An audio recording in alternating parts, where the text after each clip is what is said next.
भाई एक एक सेकंड बहुत कीमती है, अगर कोई और हो तो आ जाओ, फिर बाद में मत कहना कि मैं ये है मेरे वो है। अगर आए हो मन में कोई बात है तो उसको निकालो, नहीं तो फिर परमात्मा कहते हैं शंका सूल बबूल है।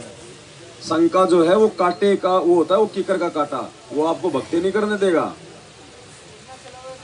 और गुरुजी कहते हैं संत से डॉक्टर से अगर छुपाओगे दुखी रहोगे।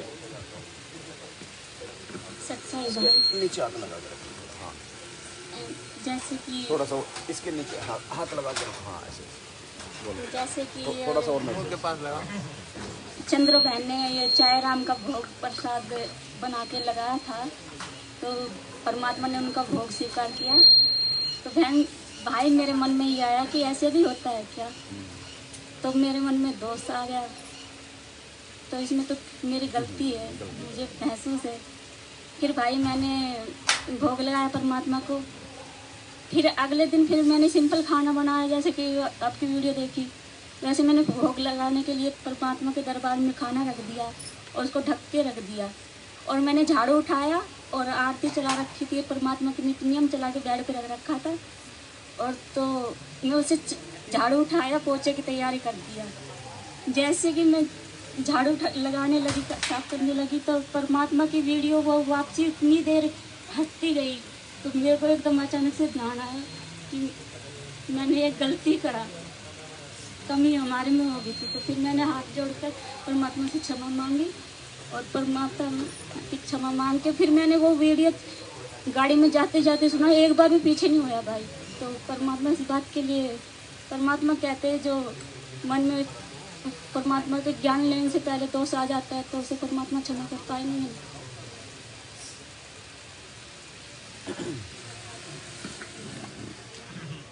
देखो बहन, मालिक ने तो अपना जो भक्ति का जो विधान है ना, वो जो है वो समझाना है। अब ये भक्ति का विधान बनाया किसने था? इसी परमात्मा ने बनाया। कब बनाया? जब ये सतयुग में आया उस समय बनाया, जब ये त्रेता में आया उस समय बनाया, द्वापर में आया उस समय बनाया, 650 साल पहले ये कलयुग में आए उस समय इन्होंने भक्ति का ये विधान बनाया।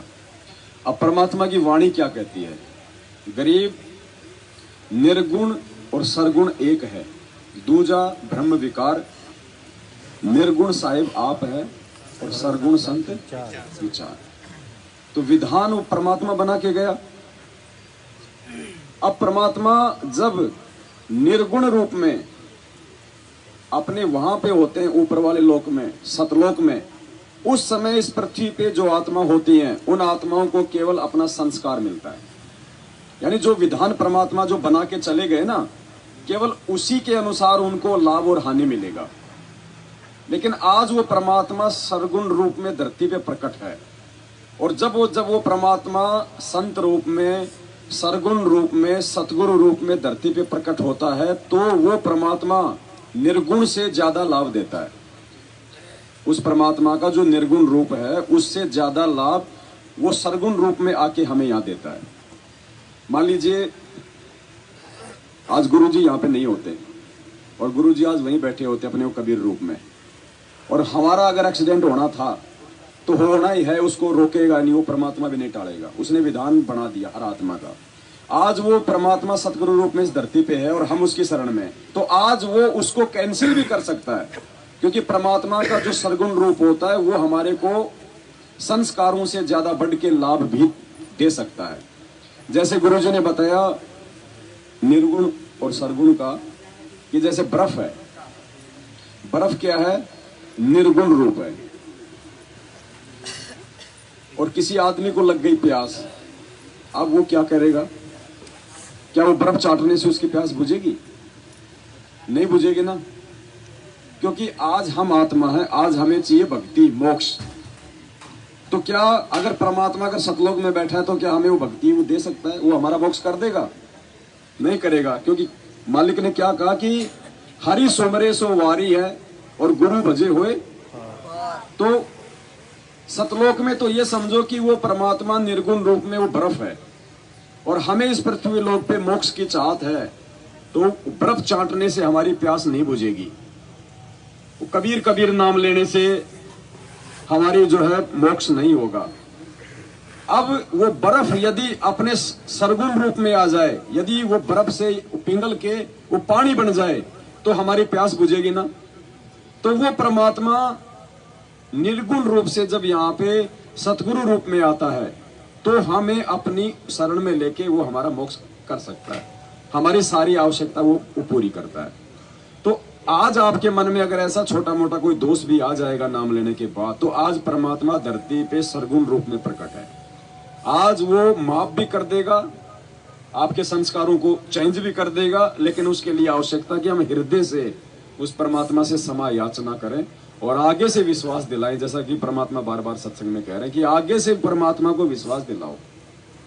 परमात्मा है तो फिर क्या नहीं कर सकता।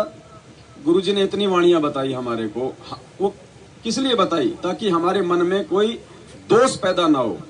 सतगुरु जो चावे सो कर दे, भ्रम पड़ो मत कोई, सेऊ धड़ पे शीश चढ़ाया पाछे करी रसोई।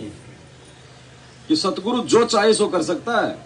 साहेब से सब होत है, बंदे से कुछ नाई, वो राई से पर्वत कर दे फिर पर्वत से। तो ये परमात्मा है भाई। और मालिक की पता नहीं कितनी वाणियां हैं। जैसे कि भाई मैं इसमें पहले नाम देश लेने गई थी पत्थर नाम, और उसके बाद लेके आई हूँ तो जगत वाले भाई बहन बोल रहे थे कि ये तो निंदा करते वो करते हैं। तो ऐसे अनजाने से मैंने भी बोल दिया ये गलती है। तो जैसे कि अर्जुन ने तो परमात्मा को तो सलाह ही दी थी ऐसे में, तो ये तो बहुत बड़ी गलती हो गई हमने। देखो, जब तक परमात्मा संत रामपाल जी के रूप में धरती पे प्रकट हैं, हमारे सामने हमारे गुरु रूप में हैं, तब तक चाहे आपसे लाख जाने अनजाने में गलतियां हो जाओ, यदि आप उन गलतियों के ऊपर पछतावा करके क्षमा याचना मांगती हो तो परमात्मा क्षमा करेगा। इनके जाने के बाद मौका नहीं है, और बार बार ये गलतियां ना हो हमसे। अब देखो, मान लीजिए मैंने इस उंगली का डॉक्टर से ऑपरेशन कराया, उसने ऑपरेशन कर दिया और उसने टाके मार दिए। 10 दिन बाद में मैं मेरी कोई भी गलती से वापस ऑपरेशन को फेल कर देता हूं तो सेम जगह टाके नहीं लगेंगे, ऑपरेशन सक्सेस नहीं होगा। फिर चलो डॉक्टर ने जैसे तैसे करके टाके फिर लगा दिए, फिर तीसरी बार मैं उस उंगली को जो है वो कंडम कर देता हूं, तो तीसरी बार कहां से टाके लगाएगा, वो जगह ही नहीं छोड़ी हमने। तो बार बार यदि हम गलतियां करेंगे तो परमात्मा भी फिर छोड़ देता है कि नालायक है ये नहीं सुधरने वाला। तो हम मौका ना दें बार बार। फिर अब दृढ़ तो होना पड़ेगा बहन जी। ये मीरा जी का उदाहरण क्यों दिया भगवान ने? गुरु जी ने कहा कि भाई हमारे तो एक ही बात समझ में आई, जब मीरा संघर्ष कर सकती है तो आज की लड़कियां क्यों नहीं कर सकती? मीरा के कोई 4 हाथ पैर थे क्या? जब वो 250-300 साल पहले 600 साल पहले संघर्ष कर सकती है तो आज की माता बहनें क्यों नहीं कर सकती? ये परमात्मा ने बताया। मीराबाई ने बोले चाहे मेरा सिर कट जा पर मैं सत्संग में जानता नहीं मना रह सकती। अब तो थोड़ी सी आंट को मान करके भी सत्संग से विमुख हो जाते हैं ना हमें, लेकिन थोड़ा सा हिम्मत करनी पड़ेगी। किसी युग में कर लियो करे सदेगी, करे सरेगा, चाहे इस जन्म में कर लियो, चाहे फिर कभी जन्म और कोई भक्ति का सूत बैठ जा तो फिर कर लियो। करना पड़ेगी हिम्मत, जैसे मीराबाई ने करी। भारत यह समझ में आई, तो मीराबाई एक लड़की हो गए और संग्रह समाज से कर सकती है तो क्या हम नहीं कर सकते? और क्या आज की लड़कियां नहीं कर सकती? वो लड़की कोई क्या रात थे उसका? मैं बात समझ में आए की है, समझ में आ जाओ सारा कुछ कर सकता। पर कबीर साहब का मार्ग और आसान है, वो तो घर में रह के समझ आ सकती है, बाहर छोड़कर जान की हो सकता नहीं है, पर इतनी लगन लगानी पड़ेगी। बात समझ में आएगी, फिर संघर्ष दूर नहीं है। और फिर भगवान ने बताया, देखो मीरा पिटी इस भक्ति के लिए, अपने आत्म कल्याण के लिए। मीरा पिटी, ध्रुव पिटा, प्रहलाद पिटा, 650 साल पहले हमारे भगवान पिटे, और उससे ज्यादा पिटाई आज 7 साल से। अब हम तो बस यूँ छोड़ देते हैं। बस हमारे गुरुजी जेल में, जब 2006 करोथा कांड में गुरुजी जेल में गए ना, तो आपको पता है परमात्मा से पूरी जेल में झाड़ू निकलवाई जाती थी। क्यों निकाल रहा हो? किसके लिए निकाल रहा है? बेटे बहने परमात्मा ने, आप और हम जैसे नीचों के लिए परमात्मा इस गंदे लोक में आके, वो सतलोक का राजा जो यहाँ के 21 ब्रह्मांड का स्वामी को भी मतलब भीख में दे रखे हैं 21 ब्रह्मांड, वो भगवान आप और हम इतने प्यारे उस परमात्मा के बच्चे कि हमारे लिए भगवान यहाँ के इतना दुख उठाता है। पूरी जेल में परमात्मा झाड़ू निकाला करते थे, और जब रिमांड हुआ था तो जो साथ में थे परमात्मा के, उन्होंने बताया कि गुरुजी के छाती के बाल तक उखाड़ दिए गए थे। वो किस लिए इतना दुख उठा रहा है? ये बरवाला कांड 30 दिन का रिमांड है, आज तक नहीं हुआ किसी के इतिहास में। 30 दिन का रिमांड सहा परमात्मा ने हम नीचों के लिए, और हम इस काल को अपने नाक हाँ कान में धारण किए बैठे हैं। हम काहे के हम सतगुरु के हैं, हम तो कोसों दूर हैं उस परमात्मा से। ड्रामा कर रहे हैं, नाटक, भक्ति नहीं है, तभी तो आए दिन मर रहे हैं। किसी का कोई भाव नहीं बन रहा, कोई भक्ति नहीं बन रही, क्योंकि कोई नियम पे चल ही नहीं रहा, गुरु वचन को कोई मान ही नहीं रहा, बस गुरु जी को बस अपना गुरु मान लिया। इससे काम नहीं चलेगा। ऐसे और भी बहुत से बात बताते हैं, ऐसे ऐसे व्याधि चलने लगे तो 100 का नोट पाया। एक माई कह रही थी जी मैं पति तो नाम नहीं ले रहा, बाधा भी करता था। समागम आ गया, करौचे आश्रम में जब हम सत्संग करते थे तो मैंने अपने पति से कहा कि मैं सत्संग में जाऊंगी, मैंने 100 रुपये दे दे। ये 10 वर्ष पहले, 8-9 वर्ष पहले की बात है। वो कहने लगा मैं तेरे को छोड़ने नहीं दूं, और तू तीसरे दिन जोड़ा ठावे और वहां चली जाती है। वो कहने लगी मैं कोई गलत जगह जाती हूँ, 60-65 साल की उम्र की बुढ़िया थी, और तेरे बेटे जाने लग रहे वहां पर। बेटे तो अपनी कमाई करे वो ले जाते किराया, मैं किराया मान ले उनसे मांग भी लूं तो नखरे करता है, क्योंकि बेटे अलग हो रहे हैं, उनसे थोड़ा द्वेष रखता है, उनसे कैसे ले लेगी, वहां जाओ भी नहीं। तो उसने कहा कि मुझे 100 रुपये दे दे। मैं बोला कत्ती नहीं जान दूं, और जाके दिखाई आज तू तो नहीं, मैं पैसा किराया दूं नहीं, तू जागी कैसे? वो कहने लगा मेरे द्वारा पैसा को ना। फिर आखिर में ये बहाना मिला उसने कि मेरे द्वारा 100 रुपये को नहीं। वो क्या कहती है उसकी पत्नी कि मैं तो बैठकर रोने लगी, जहां पूजा स्थल है रोने लगी है भगवान, देख कौन बनी। हम एक दूसरे के ऐसे बांध रखे हैं कि हम इनसे अब अपने भगवान के दरबार में भी नहीं जा सकते। आखिर में कहने की मैंने ये सोच लिया कि मैं अभी चाहती हूँ कि पड़ोसन पर मांग मूंग कर मैं जाऊंगी। इतना दृढ़ निश्चय मैंने कर ही लिया था, लड़ाई होगी, बोलेगी, मार पीट लेगा और 2 मुक्के खा लेगी भगवान के नाम पे। ध्रुव पिटा, प्रहलाद पिटे, मीराबाई पिटी, ऐसे निर्णय होता है, ऐसे ही परमात्मा निकटाता है। इतने में बूढ़ा साइकिल लेकर जा था, गांव से निकला, सड़क थी अच्छी, जो दिल्ली के, ये पंजाब खोड़ की बात है, और वहां वो गया होगा सड़क के ऊपर 0.5 किलोमीटर, एक 100 का नोट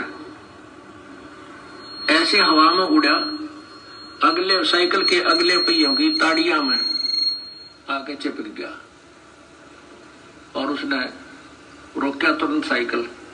100 का नोट ताजा, उसकी तो घीगी बन गई, घबरा गया, उल्टा आया, आकर ने बोला ले भगवान, तेरे भगवान ने भेज दिया, तेरा 100 का नोट ले जाता। और उसका जो है ना पसीने आ रहे, उसके बाद उसने मुझे मना नहीं किया। तो यहाँ परमात्मा कहते हैं पति भरता पग जमी पर जो जो धर है पावे, समर्थ झाड़ू देते है ना काटा लग जावे। पति भरता भूखी रहे, यानी पति भरता को, यानी सच्ची उस अनन्य मन से पूजा कर रही भक्त आत्मा को कोई अभाव होता है, किसी चीज की आवश्यकता होती है और वास्तव में उसकी आवश्यकता है, तो कहते हैं पति भरता भूखी रहे वहां समर्थ घर सोचे। ऐसे पति की स्त्री के, ऐसे पति की स्त्री के काल कर्म हो मोक्ष मोच। कहते हैं जैसी भक्त आत्मा जब दुखी होती है तो भगवान के दरबार में भी चिंता बन जाती है, और ऐसे पति की स्त्री के काल कर्म हो मोक्ष, जो ऐसे दृढ़ता के साथ, समर्पण के साथ, पूरे विश्वास के साथ भगवान पर लगती है, उसके नाम पर, कहते हैं उन्हीं का मोक्ष होता है, उन्हीं के पाप कर्म नष्ट होते हैं। कहते हैं नुक्ते ऊपर रिज जगारे कोट कर्म जल जा तुम्हारे, ये नुक्ते होते हैं जो हम लोग लाज और किसी परमात्मा के नाम पर ना किसी पति से, ना पत्नी से, ना पुत्र से कोई दबाव नहीं मानते अपने आत्म कल्याण के लिए, तो परमात्मा प्रसन्न होता है। परमात्मा कहते हैं मात पिता सुत स्त्री, मात पिता सुत सत्री, आलस बंधु कान, संत मिलन को जब चले ये अटकावे आण। मात पिता, बालक है, बेटा है, बेटी है, माँ बाप नहीं जानते सत्संग में। जो 15-16 साल के 20 साल तक है वो माता पिता के अधीन होते हैं, और जो बुजुर्ग हैं वो जब बच्चे बड़े हो जाते हैं तो बच्चे बेटा बेटियां के अधीन हो जाते हैं, बेटे का अधीन हो जाते हैं, या फिर आलस, या फिर लोक लाज। जैसे आप यहाँ सत्संग में आते हैं, कोई ना कोई जरूर टकरा देगा, कहाँ चले, बेरा है सत्संग में जान दोगे, तेरा तो पाले कट रहा है, तीसरे दिन वहां बैठे रहते हो, तो इस तरह के श्लोक सुना देते हो। और आप जो ज्ञान में कमजोर है, इन बातों से दबाव मानने लग जाता है, और फिर वो आना भी कम कर देता है, उसको ज्ञान नहीं है। इसके लिए परमात्मा कहते हैं कि मात पिता सुत स्त्री और आलस बंधु काण। बंधु काण माने लोक लाज, अपने मित्रों के वो कहे हुए व्यंग्यात्मक बातों से झिझक जाना। कहते हैं सतगुरु मिलन को जब चलाइए अटकावा आण, ये आके आंट लावेंगे कि बेटा क्या माँ बाप या स्त्री ऐसी निकम्मी हो जाए कभी बेबे, बस जी का झाड़ बन जाती है भगत के, या फिर लोक लाज, या खुद आलस कर दिया, फिर देखोगे, फिर अगले बार देखेंगे, सर्दी ज्यादा है, गर्मी घनी है। इनका अटकाया ना अटके जो सतगुरु दर्श को जाए, कहे कबीर सो संत है वही आवागमन निसावे। कहते नुकते ऊपर रीत जाएगा। ऐसे हम थोड़ी बहुत भगवान के लिए पापिटिया करेंगे, संघर्ष करेंगे तो हमारे निकट आएगा, और केवल बात बनाते हैं परमात्मा या कोई भी क्रिया पूरी नहीं हो सकती। जैसे अब यहाँ कौन आएंगे, वो आएंगे जो पूर्ण रूप से परिचित हो चुके हैं इस ज्ञान से। तो वही ये संघर्ष बताया परमात्मा ने, जब तक हम उस परमात्मा के लिए संघर्ष नहीं करेंगे तब तक परमात्मा निकट नहीं आएगा, और वही आत्मा मोक्ष प्राप्त करने के अधिकारी बताई परमात्मा ने।